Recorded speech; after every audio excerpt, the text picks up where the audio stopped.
Hello everyone.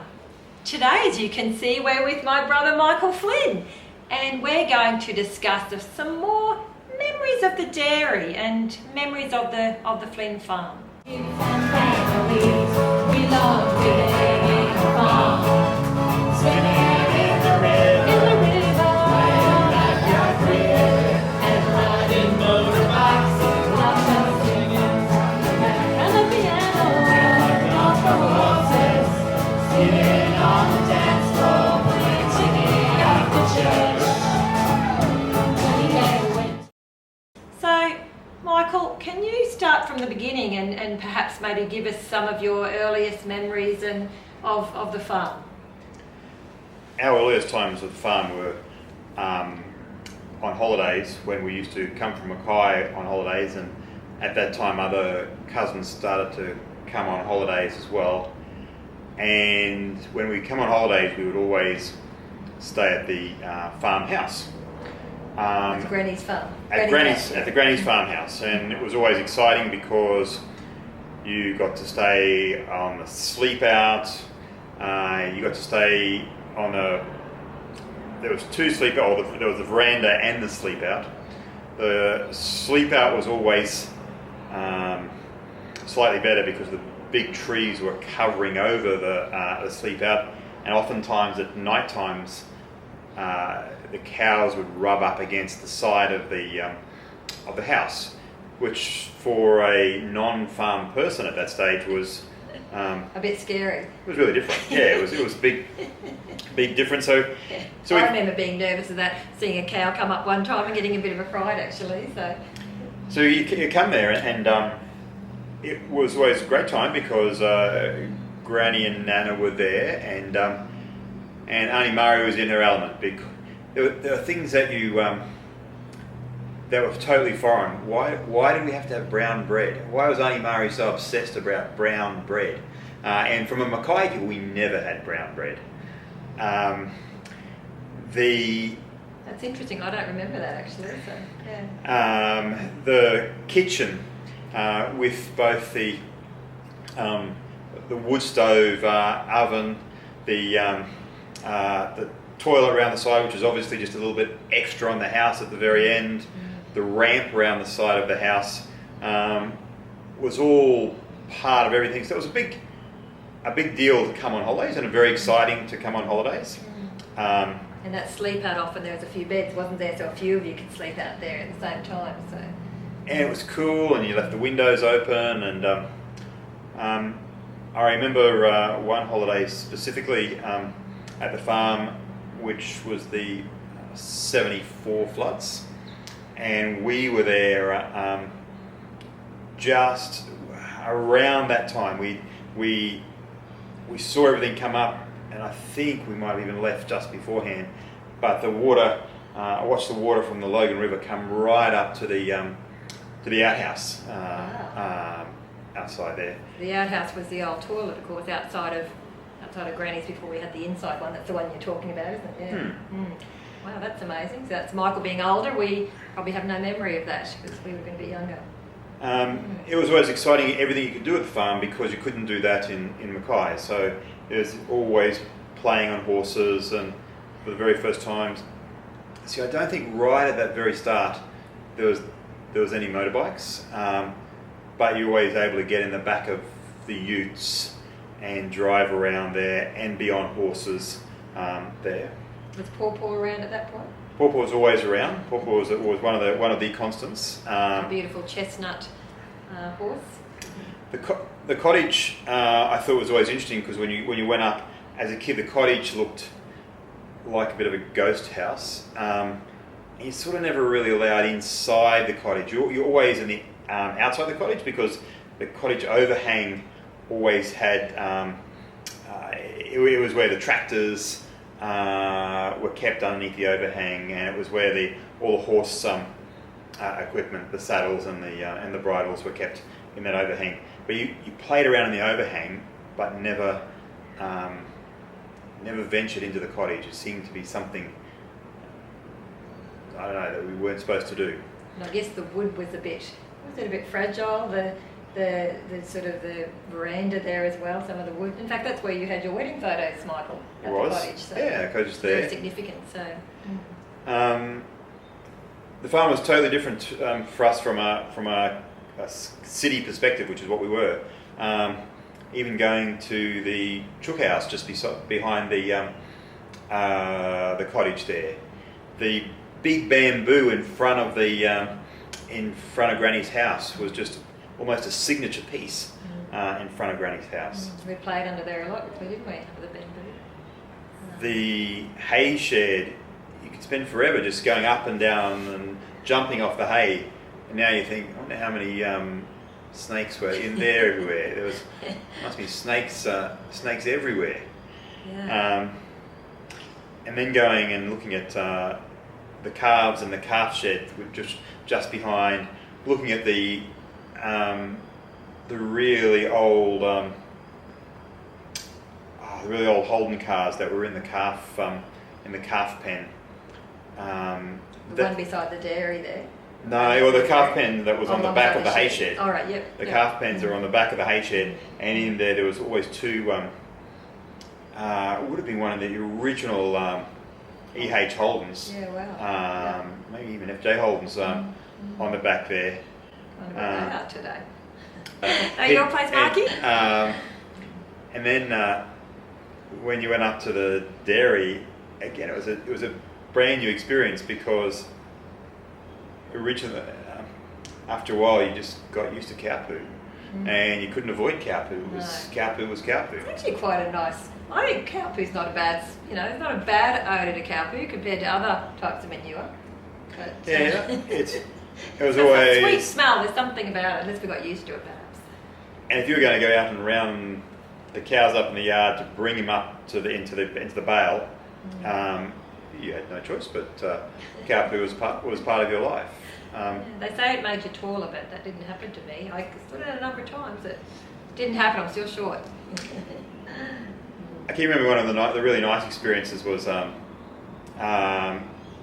at that time right at the start, it was Uncle Dan would always be taking you around, and he would be the one, and you get the old tin mug. Because that's what was used to bail out some milk from the vat, and the milk in the vat was always so cold, and you had fresh milk from the vat, and it was just beautiful. And you had it in those mustn't be tin, but those metal cups they use for camping. Those enamel-y metal cups. Yeah, I remember that too. Actually, I think Mum used to love that as well. Actually, yeah. On there, so.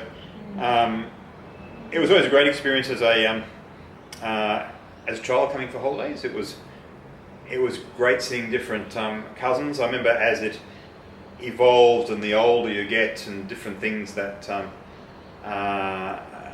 you started to do with cousins on the farm. I remember spending hours with Paul Flynn bouncing on the trampoline and him bouncing higher than me, and you'd bounce each other.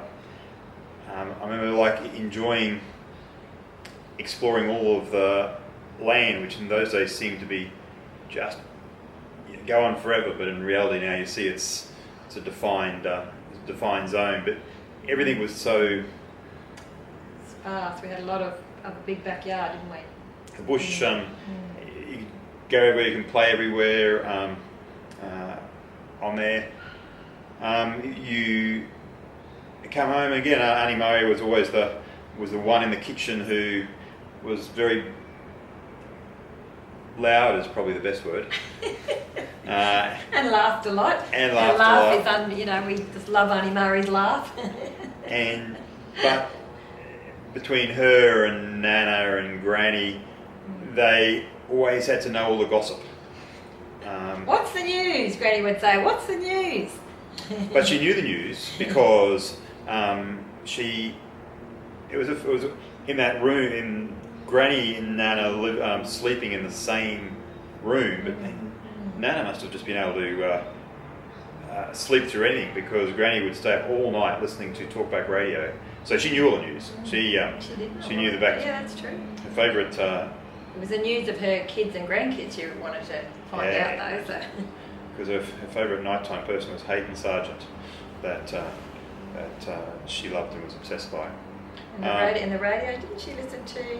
What's that fellow on the radio? She always listened to the talkback radio. That was Hayden Sargent. Was it Hayden Sargent? Yeah, that's what. Well, unless it's someone, I think so. And so she liked to know everything about everyone. She liked to know, even though she never really ventured out, and I'm not absolutely sure I ever saw Granny in the dairy. I can't think I ever saw her in the dairy. I'm not absolutely sure I ever saw Nana in the dairy. I guess Nana would have been how old? Yeah, so. I don't know, it was from my times in the late 80s to early 90s. But she was very mobile. I mean, yeah, that's true. For a different story, but Granny and Nana just used to get the train and come up to Mackay. And Nana would go everywhere around in Mackay on holiday. So she was a very, very mobile person and very. She had all the wits about her. So they knew everything about the farm. They knew everything about, in those days, which cows were producers and which cows weren't producers. The dry paddock out at the pocket and how to get, and they knew everything about it. But in retrospect, thinking back, I can't remember ever seeing them out there. Yeah. No. I mean, Granny was always on that big table, wasn't she, with her blue Collins diaries, writing in all the names. You know how each year they started with a certain letter and things like that, and so she did a lot of that. She had 3 spots. She had a big table, which I'm interested to know where and how big that table is now, because I suspect it's smaller than I think it is. But it always seemed big in those days. Or she sat at her roller desk, which again in those days looked really new, and but it was the desk that you pull down and you could lock up. She sat in the main living area there? It was in the main living area. I remember her doing that. So she sat in there a lot, and then of course the third place she sat was always out on the outside, out the porch, watching everyone and seeing that around. The interesting part about the first parts about the farm was always the different workers as well, and how they lived up in the cottage. The workers' house where Greg and Charlie worked? Yeah. The workers' house? Yeah, no, I'm just trying to think, we must call it the workers' house. I think we did, yeah. I'm not sure. And it was Greg definitely different. and Charlie's house we called it for a long time actually, didn't we? Yeah, although at the end, but workers' house I think we called it, workers' cottage. Those ones, although before all that, of course, was when Lyle was there and the difficulties throughout there. Because really we've discovered, I think, after talking to Uncle Peter as well, Granny herself actually wasn't really reared on the farm where Nana was, but Granny wasn't really. So interestingly, no, she came to it later, and she was good at it. She knew her stuff, but and she liked all the stuff around. But I don't know if it was her. I don't know if farming, the business around farming, was her absolute love. Did you milk yourself, Michael? Like, I'm trying to remember that now. You know, as kids, you don't know what your siblings did back then. So, what was when we came and moved to the farm? Yeah, when we came and moved to the farm, we milked quite a lot. I did both. We had our own house cow, which we hand milked, and so we did that forever and ever. But no, milked over at the farm quite a lot. Not as ever a job, and I'm trying to think of different reasons why that happened, but it was a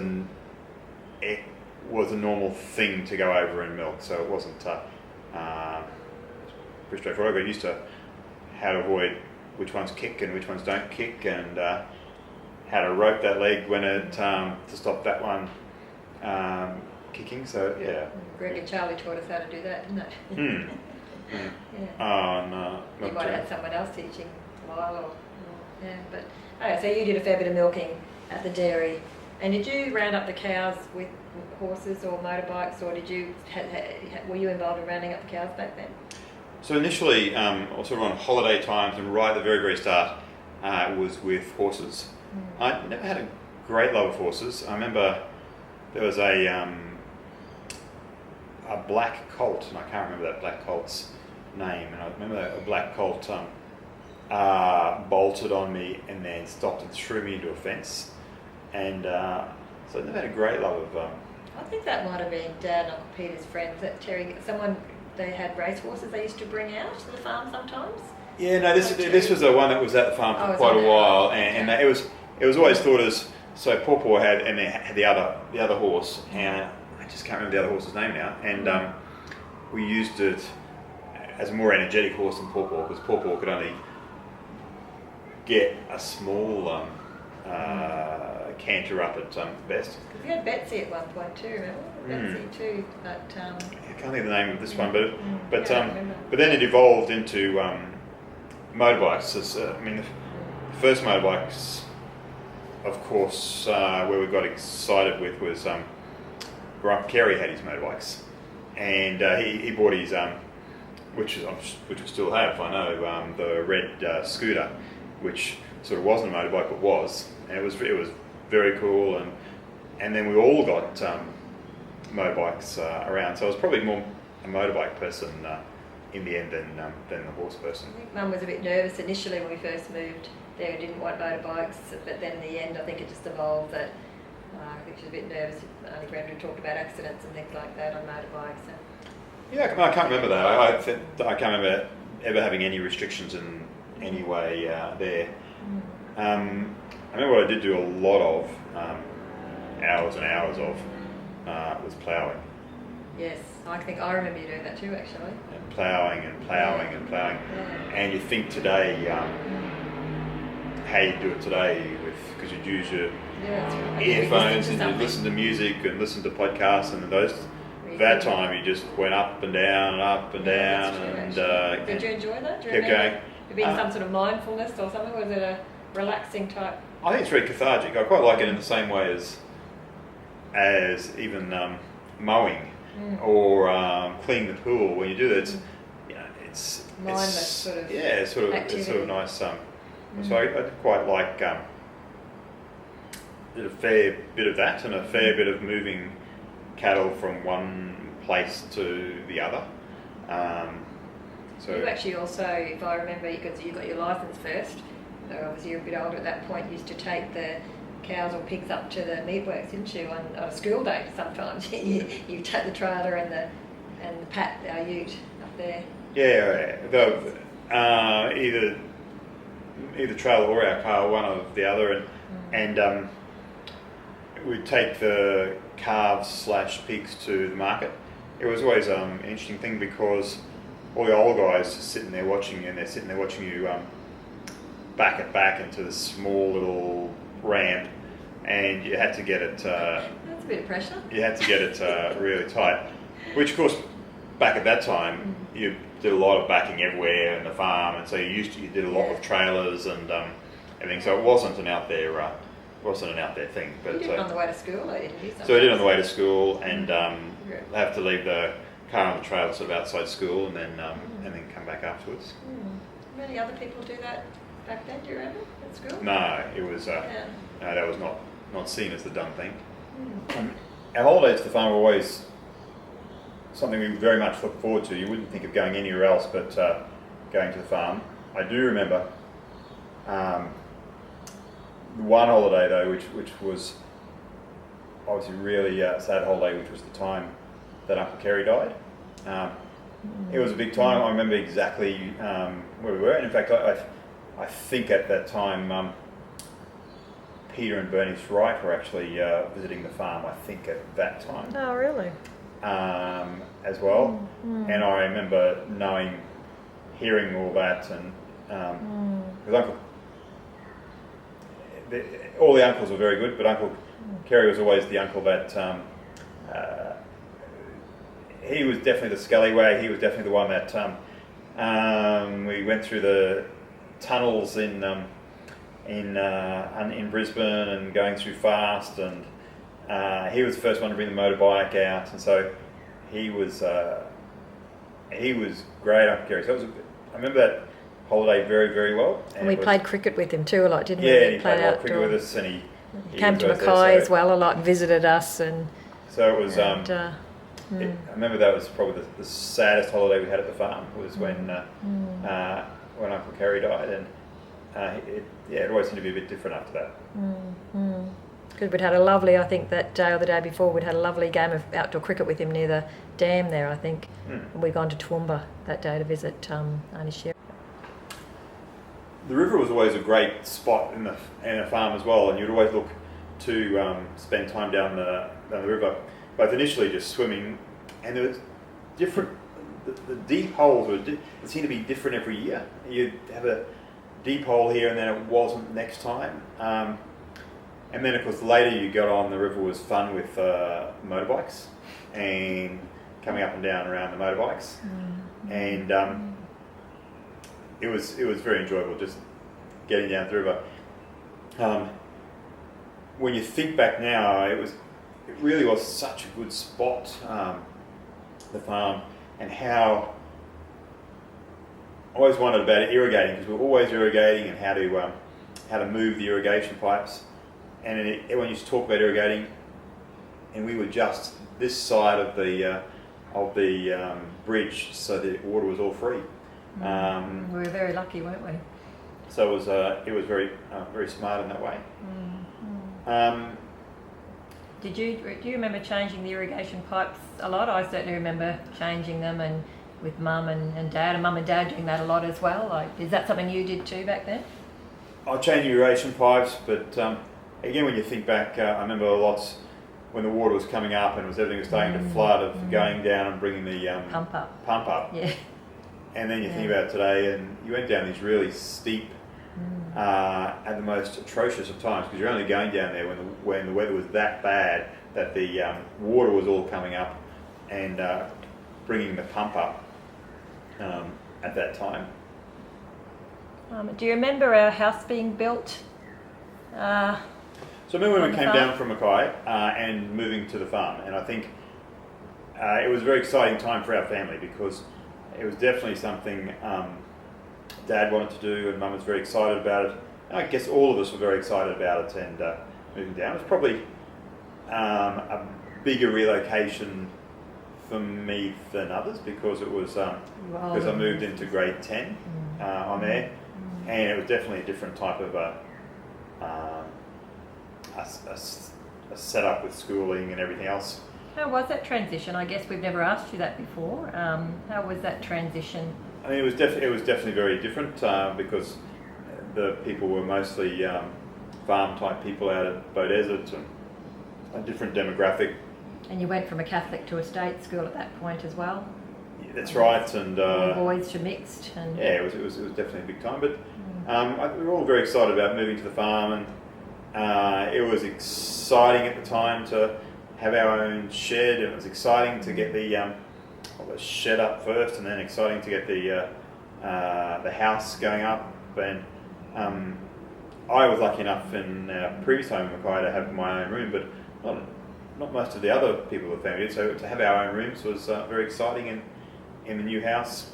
So it was very little when you look back at it now, wasn't it? The room was very little, but it was still your own room. So. Still very functional and working good. Yeah. So it was a big transition, but Mum and Dad threw themselves into it 150%, and so it worked very well, I think. Mum did very well in her 40s going into farming, didn't she? It was quite amazing. It was a big transition because of all the stuff that was done at that time. Michael, I seem to remember that you, out of all of us, you spent a lot of time on the turf farm with Uncle Dan. What did you do there? What was your position there, sort of thing? Well, he was really good. I mean, he was really good right from our time, from coming on holidays to, when I finished school. That was one of about 3 jobs I had after finishing school, and he was always really good, helping us around, showing us he let you do everything. So again, the ploughing was such a spectacular and fun thing to do as a teenager, because you were driving these big trucks and everything, and he let you do everything. He never saw it as a problem. I guess he probably did all that himself as a young person. So. And that's the perspective. Is his whole perspective was from farming, and so I always got on very well with him. And then the way I see turf farming occur today is totally different to. Honey, Karen's arrived. Yeah. The way it's different to the way turf farming was then. I mean, the turf farming back in those days was it undercut. You actually had to hand roll everything, and after hand rolling things, hand load the truck, and then when you get to the place where you're delivering them, hand unload the truck. Whereas today it's an automated cut. They just go on a belt, a conveyor belt, is it? Or? No, I mean today. What are those? I have a mental blank now, but no, Amsterdam was. I really enjoyed it. We were outside all the time. You really felt as though you were there. And I used to be in a truck with him a lot, delivering, and he gave me an early job. He was very good to me. Mum and Dad always said at that time you were very strong because you were doing so much physical work, and at that time, we remember Dad nearly possibly drowned in the ocean at that point. You were the one that saved him. They often said the reason you were able to do that is because you were so strong after having worked on the turf. We were doing a lot of physical work at the time. Yeah. That's another story, but at that time I was doing turf and working at a produce store and working at night times in the abattoirs. We were doing a lot of work. Did Uncle Dan do what the rest of us enjoyed by you stopping by at that time, which was an exciting thing, Kentucky Fried Chicken and things that we probably wouldn't actually enjoy today, but back then it was very exciting to just stop at those places? Or maybe it was just Juliana and I did that week. Yeah, no, not a lot. I can't remember that, but but I do remember, of course, that that's between those family times with the inspiration of sarsaparilla for later life. And I guess finally, some of our final thoughts on the farm, Michael, do you remember Granny playing and Dad maybe playing the violin and the piano and having sing-songs in her house, in Granny's house? Yeah, I do, although it wasn't, I've got to say, it's not my predominant memory. If I was thinking back at the farm, it's not that's out there, but I do remember Dad, he's a banger and banged a lot. I saw Granny more use the piano than the violin. The violin didn't come out all that often, I didn't think. No. But she liked the piano as well a fair bit. But she did like people sitting around the piano. She did like the songs, and she thought that was very much part of it. Okay, well let's round off talks with Michael about memories of the dairy. Thank you, Michael. It's fantastic. Pleasure.